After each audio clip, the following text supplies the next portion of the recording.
మనం మొన్నటి వరకు ఎల్వియోలై దాకా అసలు ఏం జరుగుతుంది, ట్రాకే డివైడ్ అవ్వడం ఎలా జరుగుతుంది, ఇవన్నీ ఇప్పుడు తెలుసుకుందాం. అసలు లంగ్స్ అంటే ఏంటి అవన్నీ ముందు వీడియోస్లో తెలుసుకున్నాం కదా. ఇప్పుడు ఈ ఎల్వియోలైలో ఏం జరుగుతుందో ఇవన్నీ ఇప్పుడు తెలుసుకుందాం. రెస్పిరేటరీ ఆర్గన్స్ నెక్స్ట్ వీడియో నుంచి మెకానిజం ఆఫ్ బ్రీతింగ్ గురించి తెలుసుకుందాం. Okay.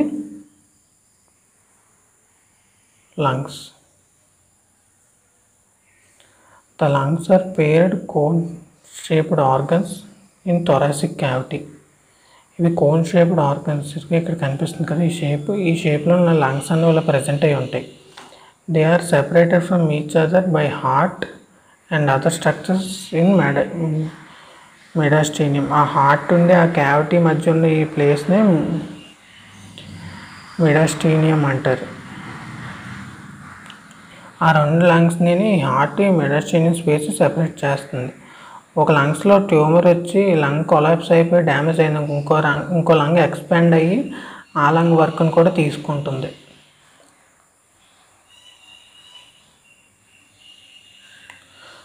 లంగ్స్లోని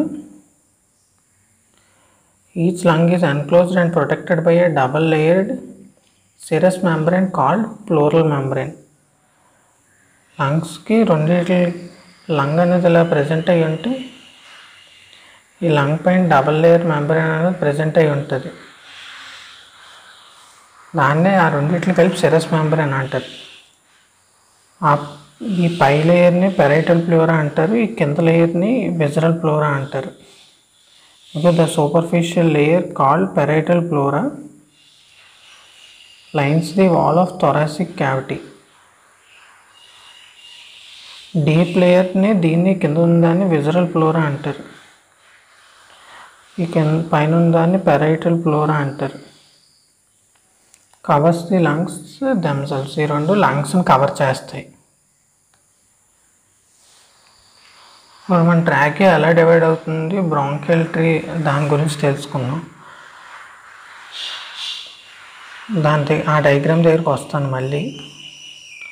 plural cavity is present between visceral and parietal pleura. ఆ రెండు లేయర్స్ మధ్యలోని ఉన్న ఇక్కడ ఫ్లూయిడ్ అనేది ప్రజెంట్ అయి ఉంటుంది. ఆ ఫ్లూయిడ్నే విజరల్ ప్లోరల్ క్యావిటీ అంటారు. ఈరోజు రెండింటి మధ్య ఫ్రిక్షన్ తగ్గిస్తుంది.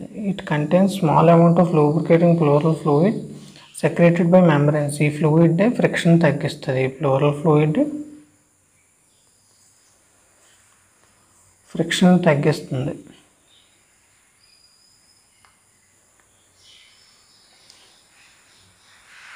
ఇక్కడ చూసారు కదా, plural fluid reduces friction between the two membranes allowing them slide easily over one another during breathing. Breathing చేసుకునేటప్పుడు ఒకదాని మీద ఒకటి స్లైడ్ అయ్యి మనకు బ్రీతింగ్ ఈజీగా అవడం కోసం ఆ ప్లోరల్ ఫ్లూయిడ్ అనేది ప్రజెంట్ అయ్యి ఉంటాయి. It also cause the membrane to adhere one అనేది. ఈ ప్లోరల్ ఫ్లూయిడ్ ఉండడం వల్ల మనకి ఈ మెంబ్రెయిన్ అనేది ఒకదానికొకటి ఇలా అతుక్కొని ఉంటుంది. మీరు సపోజ్ రెండు గ్లాస్ స్లైడ్స్ మధ్య ఇలా వాటర్ డ్రాప్లెట్ అనేది వేసారనుకోండి, ఆ వాటర్ డ్రాప్లెట్ సర్ఫేస్ టెన్షన్ వల్ల ఈ రెండు గ్లాస్ స్లైడ్స్ ఒకదానికొకటి ఇలా అతుక్కొని ఉంటాయి. అలాగా ఆ సర్ఫేస్ టెన్షన్ వల్ల. అలాగే ఈ ప్లోరల్ ఫ్లూయిడ్ వల్ల కూడా రెండు అతుక్కొని ఉంటాయి.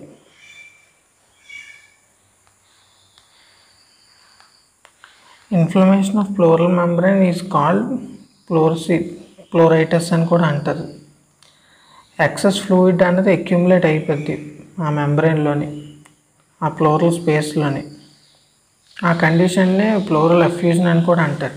ఇందులో 2 టైప్స్ ప్రజెంట్ అయి ఉంటాయి ప్లోరైటిస్లోని.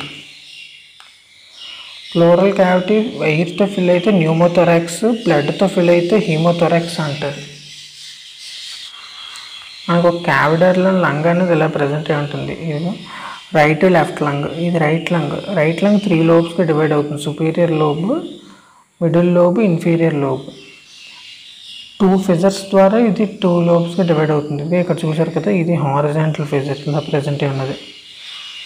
ఇంకా ఇది ఆబ్లిక్ ఫిజర్ ఇలా ప్రజెంట్ అయి ఉంటుంది. అదే లెఫ్ట్ సైడ్ దాంట్లోనైతే మనకు ఆబ్లిక్ ఫిజర్ ఒకటే ప్రజెంట్ అయి ఉంటుంది. అందుకే ఈ లెఫ్ట్ లంగ్ 2 లోబ్స్ కింద డివైడ్ అవుతుంది, సుపీరియర్ లోబ్ ఇంకా ఇన్ఫీరియర్ లోబ్. ఓకే. మనకు క్యావిడర్ డెడ్ బాడీలో లంగ్ చూస్తే ఆ లంగ్ మనకి అది ఇలా ప్రజెంట్ అయి ఉంటాయి.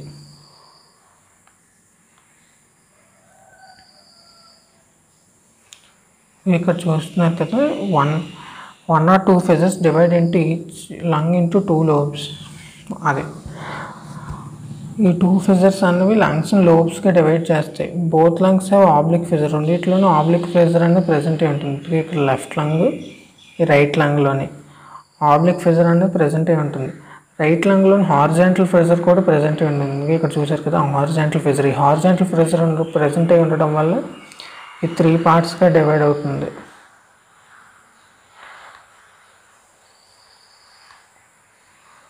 కానీ ఈ లెఫ్ట్ లంగ్ అనేది 2 పార్ట్స్గానే డివైడ్ అవుతుంది.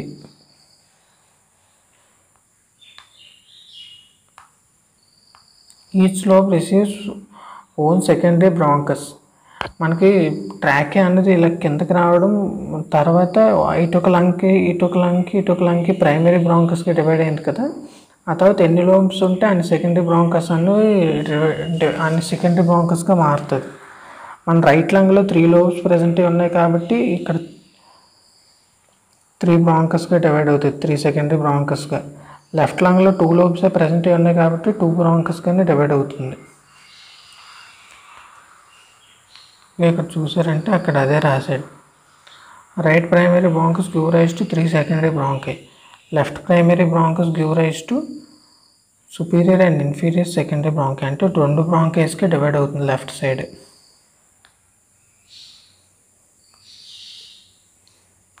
Within the lung, the secondary bronchi give rise to tertiary bronchi.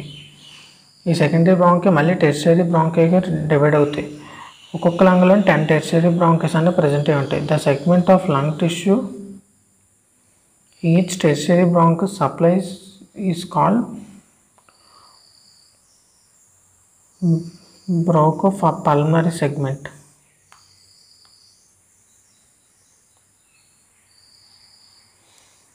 ఈ సెగ్మెంట్లోని ఇంకా స్మాల్ కంపార్ట్మెంట్స్ అన్న ప్రజెంట్ అయి ఉంటాయి. వాటిని లోబ్యూల్స్ అంటారు.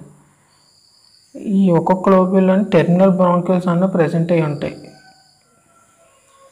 టెర్మినల్ బ్రాంక్యూల్స్ ఇవి ఇంకా టెర్మినల్ బ్రాంక్యూల్స్ అంటే ఇవి ఇంకా లాస్ట్. దీని తర్వాత మైక్రోస్కోపిక్ బ్రాంచెస్గా డివైడ్ అవుతాయి బ్రాంక్యూల్స్ కింద.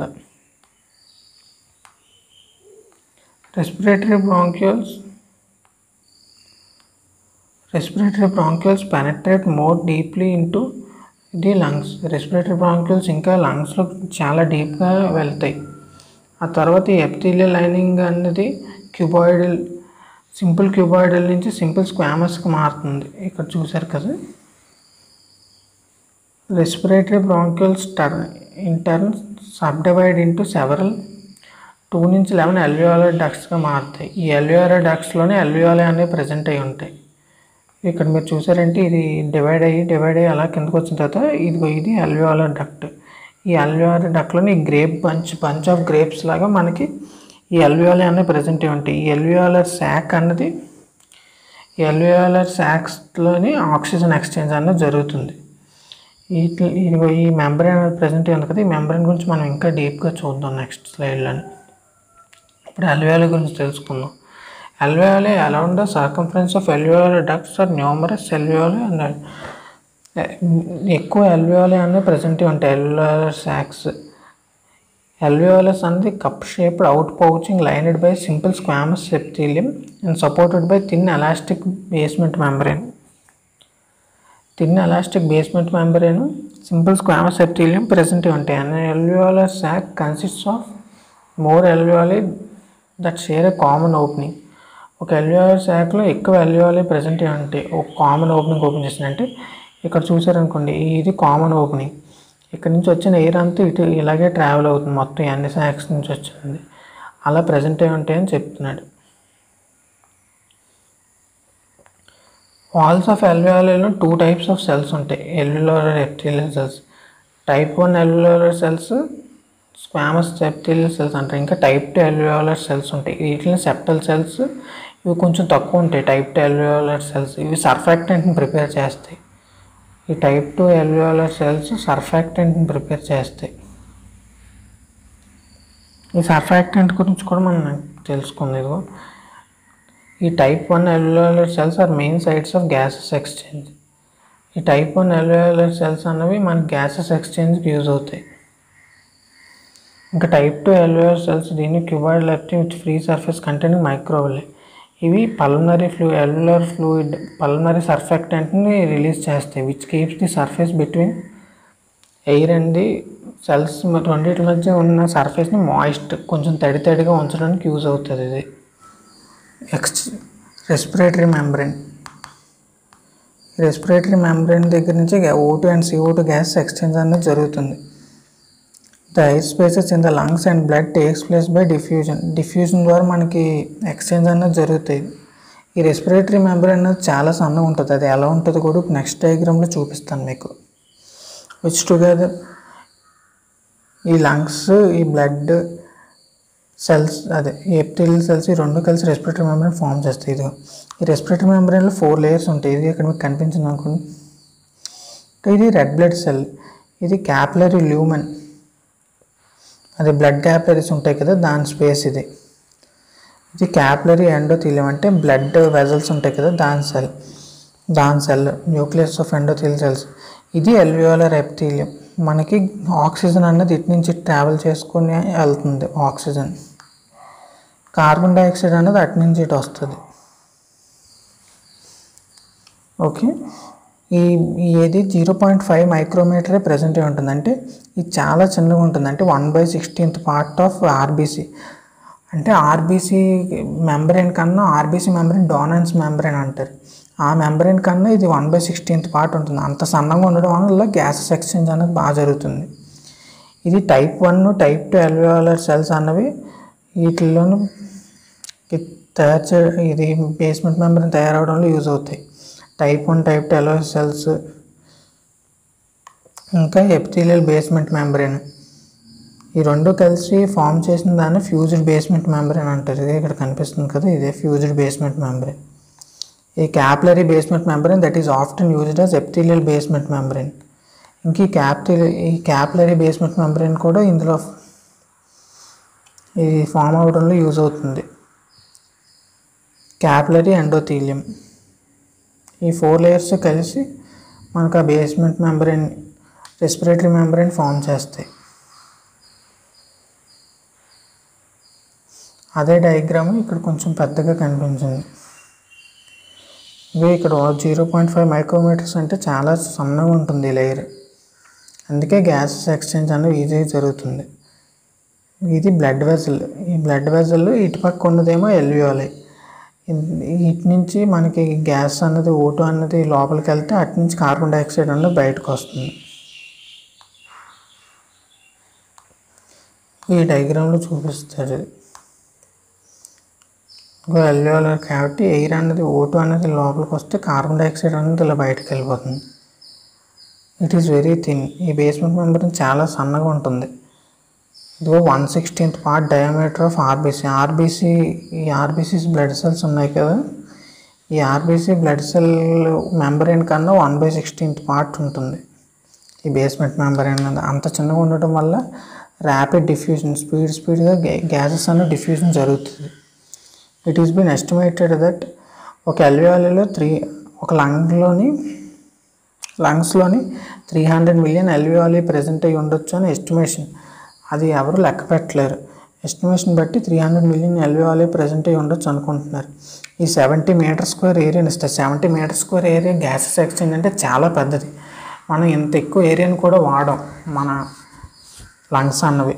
70 మీటర్ స్క్వేర్ ఏరియా, అంత ఎక్కువ ఏరియాని మన ట్రాక్యా ఇవన్నీ ఇలా డివైడ్ అవుతూ వాటిని ఇంకా అవి అలా డివైడ్ అవుతూ ఆ ట్రాక్యల్ ట్యూబ్స్ అన్నవి అట్ లాస్ట్కి అంత ఎక్కువ ఏరియాని చేస్తాయి.